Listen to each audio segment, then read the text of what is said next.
सभी किसान भाइयों को मेरी राम राम।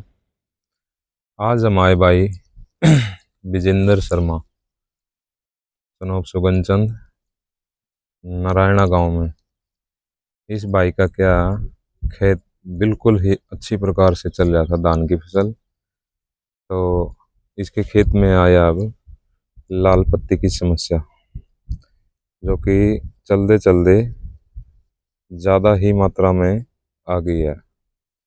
आज बातचीत जो करेंगे लाल पत्तियों के ऊपर। दोबारा से पहले भी मैंने कई बार जमींदार भैया का खेत देख कर चेक करके कुछ वीडियो भी बनाई है, गहरी है, उनकी समस्या भी दिखाई है आप सभी को। और अब फिर क्योंकि ये जो लाल पत्ते की समस्या ये बार बार होने से हर किसान का रुक नहीं रही है। तो आज जो बातचीत करेंगे हम लाल पत्तियों के ऊपर करेंगे भाई।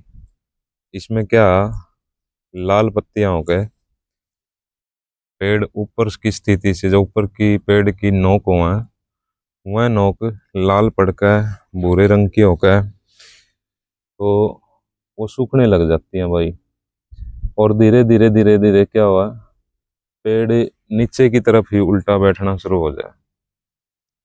तो ये जो कि लास्ट टाइम में जाकर इतना असर दिखता है, एकदम से दिखता नहीं हो। तो जब फसल कटाई होगा, अगर इसे ना संभाला जाए तो ये यील्ड पर बहुत ही ज़्यादा असर डालता है। तो देखते हैं भाई का क्या समस्या ज़्यादा। तो इसके आने के भी कई कारण हो भाई, ऐसी बात नहीं है कि भाई एक दो रीजन ही हो है। सबसे पहले भाई का देखें भाई क्या समस्या है इसके खेत में।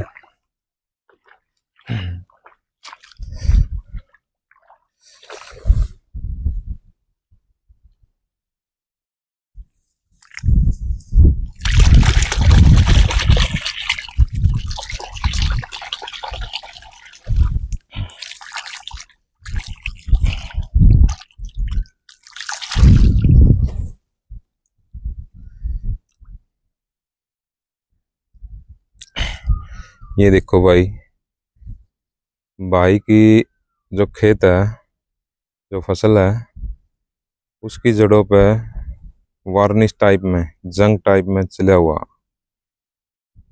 और इसमें पहले निमाटोड की भी समस्या बनी है।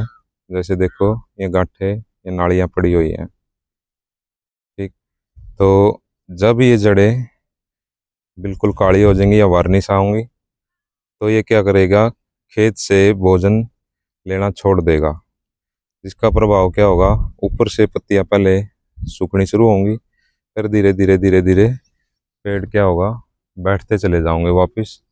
अब आप उस साइड में नज़र देखो जहाँ को लाल पत्तियां नहीं है, तो वहाँ को खेत कितना बढ़िया और अच्छा चल रहा। तो जहाँ को ये लाल पत्तियों ने घेरा डाल लिया, वहाँ को देखो फसल है ना, धान की फसल बिल्कुल ही नीचे बैठ गई, जैसे डैमेज होने जा रही है।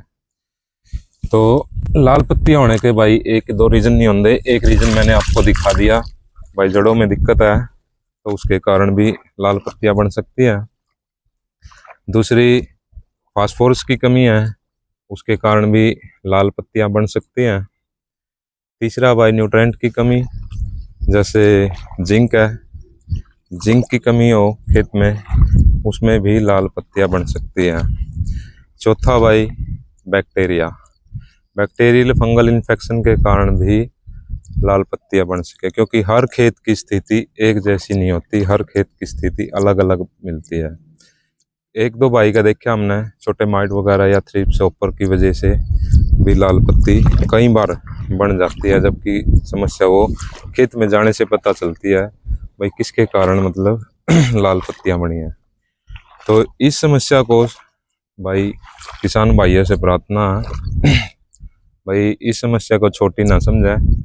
सबसे पहले भाई इसका समाधान के लिए मैं आपको बताऊं, इसमें अगर जिंक की कमी आपने महसूस हुआ, जिंक नहीं डाला खेत में, तो 4 से 7 किलो तक आप जिंक डाल सकते हो रेत में मिला के। ठीक है, उसके बाद में जैसे अब इस खेत में पानी खड़ा, तो जिंक डालने के बाद इसको पानी को सुखा दो। धीरे धीरे से जैसे पानी सूखता जाओगा, जिंक पौधे के अंदर तक जाता जाओगा, ज़मीन में जाता जाओगा, जिससे दोबारा रीग्रोथ होकर न दोबारा फुटा होकर का पेड़ ऊपर की तरफ बढ़ता आ जाएगा। तो तीसरा भाई, न्यूट्रेंट बेस कमी। अगर आपको कोई न्यूट्रेंट बेस अच्छी ग्रोथ प्रमोटर या कोई चीज़ की कमी महसूस हो रही है और आपने डाला नहीं है, तो वो भी ले सकते हो आप। जैसे कोई भी माइक्रो राजा हो गया भाई, या फिर कैलबोर हो गया रिज कंपनी का, तो मरीनो हो गया लिक्विड में भी, और कई चीज़ है समस्या। जैसे फिर दूसरा भाई, आपने जिंक भी डाल रखा और फास्फोरस यानी कि डीएपी भी डाल रखा, और ज़मीन भी आपकी अच्छी है, तो उसमें भी अगर हो रहा तो उसमें भाई आयरन की भी कमी हो सकती है। तो वो डिपेंड करे भाई आपके देखने सोचने समझने के ऊपर। तो आप उसमें क्या, अगर भाई मतलब आयरन नीचे भी डाल सकते हो और ऊपर भी स्प्रे के माध्यम से भी ले सकते हो, क्योंकि दोनों चीज़ अवेलेबल है।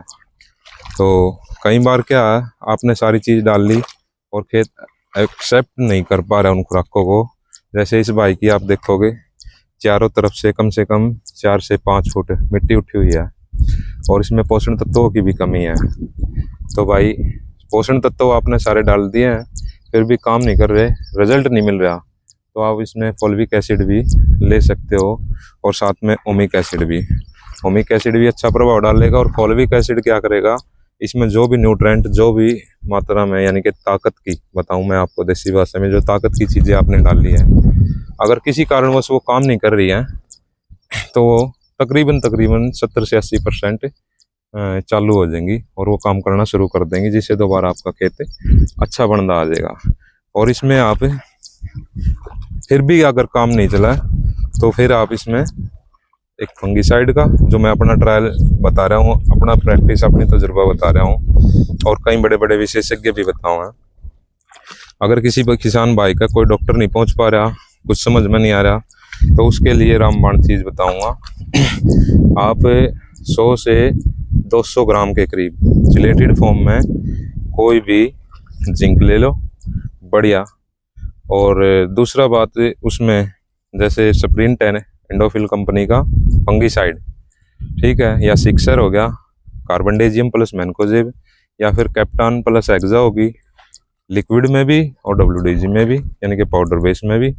यानी कि एक फंगीसाइड, एक जिंक और एक न्यूट्रेंट बेस का भी आप इसमें स्प्रे कर सको, जिससे आपसे 4 से 5 दिन के अंदर ही बहुत अच्छे रिजल्ट मिलेंगे।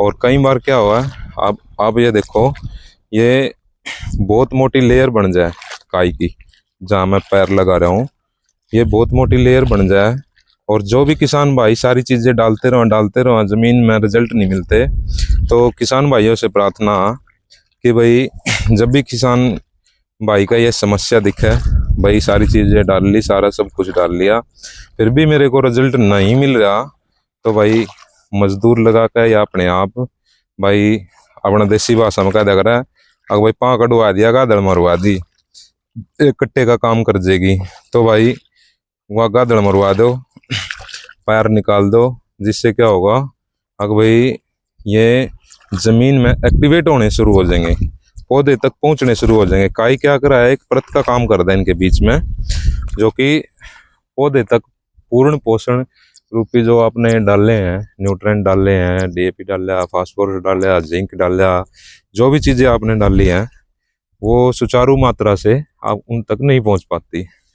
तो सभी किसान भाइयों से प्रार्थना कि भाई ऐसी स्थिति में भाई बार बार अपने खेत में ध्यान रखे, ठीक है, उनका निरीक्षण करते रहे, अपने आप या अपने किसी किसान मित्र से साथ में जो अड़ोसी पड़ोसी उनसे सलाह लें, या भाई कोई डॉक्टर कंपनी का, या भाई अपने एग्रीकल्चर डिपार्टमेंट के अच्छे अच्छे डॉक्टर हैं, उनसे भी अच्छी सलाह ले सकें, भाई नेट के माध्यम से भी, या फिर ये गूगल पे जो अब डाल रहे हैं, या भाई यूट्यूब पे जैसे अब मैंने वीडियो बनाई है, उसमें भी कई अच्छे अच्छे डॉक्टर बढ़िया बढ़िया सलाह देते हैं, तो उनसे भी कमेंट के माध्यम से पूछ सकते हैं भाई। तो सारे किसान भाइयों से प्रार्थना, अगर मेरी सलाह अगर अच्छी लगे आप सभी को तो मेरा चैनल को सब्सक्राइब करो, लाइक करो, कमेंट करो।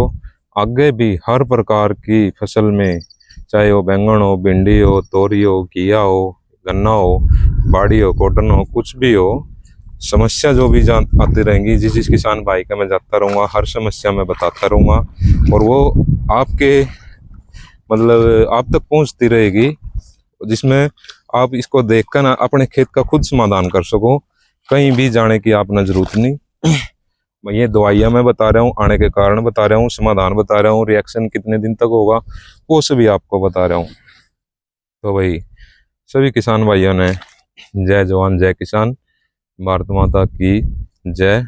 और भाई अच्छी प्रकार से अपनी खेती करो। आज की नई युवा पीढ़ी बहुत ही ग्रेजुएट होने के साथ साथ में एक बिजनेस मैटर के हिसाब से लेके चले इसको, और इसको वो पुराना एग्रीकल्चर डिपार्टमेंट यानी कि किसान खेती ना समझे, क्योंकि आज ऐसा सभी पढ़े लिखे नौजवान युवा साथी हैं और अच्छे तरीके से ही फसल करते हैं नई सोच के साथ, तो बिजनेस मैटर के माध्यम को लेकर। ठीक है, तो भाई सभी भाइयों ने मेरी राम राम, धन्यवाद।